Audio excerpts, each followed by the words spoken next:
This presentation aims to clarify some aspects of using the JMatPro licensing key, as well as to provide help in case of connection issues. If you do not know what the key looks like, here is a picture showing its aspect with an idea of size.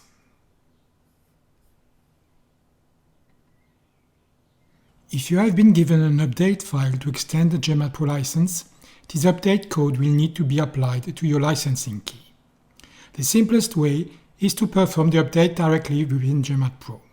Simply select Utilities, then Update License. Navigate to the location of the file that has been sent to you. This file will have a V2C extension. Select the file and press Open. You should get a message saying that the license has been updated successfully. There is another way to update the license from the Sentinel Key Admin Center. We will show you this later in this tutorial. In the vast majority of cases, JMatPro will detect and connect to the licensing key without any configuration. However, in the case of more complex networks, or if you experience difficulties in getting JMatPro to connect to the licensing key, you can consult the troubleshooting guide included in JMatPro. For this, navigate to the installation folder, and there you will find a folder called Sentinel HL Keys. There you will find three items. First, a command line installer and a graphic installer. These install the software required for network access and monitoring of the key.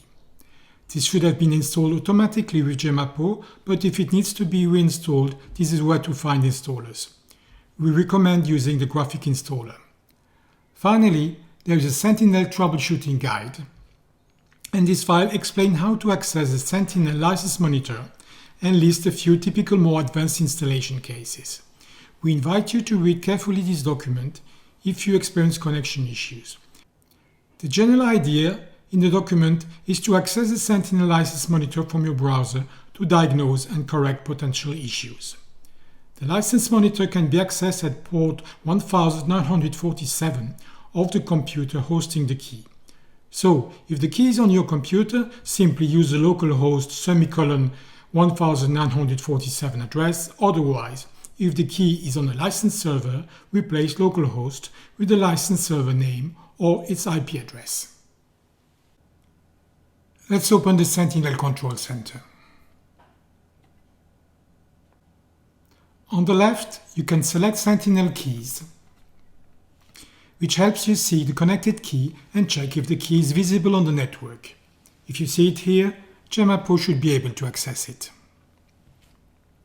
If you select Update Attach, you are given the opportunity to update your license using a V2C file which has been sent to you for this purpose.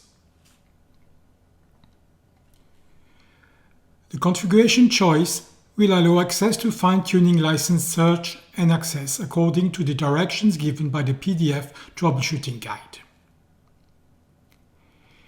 If after following all advice given in troubleshooting guide you still experience difficulties, go to Diagnostics. At the bottom of the page, you will find the Generate Report button to create a diagnostics files that can be emailed to JMatPro support. If the licensing key is not installed on the computer where you try to run JMatPro, but on a so-called client computer, we recommend to generate two reports. One for the client computer and one for the server, by connecting a control center to both computers. That's it. We hope this has been useful. For any further questions, you can always access the client area on our website, where you will find installers, a knowledge base, and other resources. Alternatively, do not hesitate to contact us.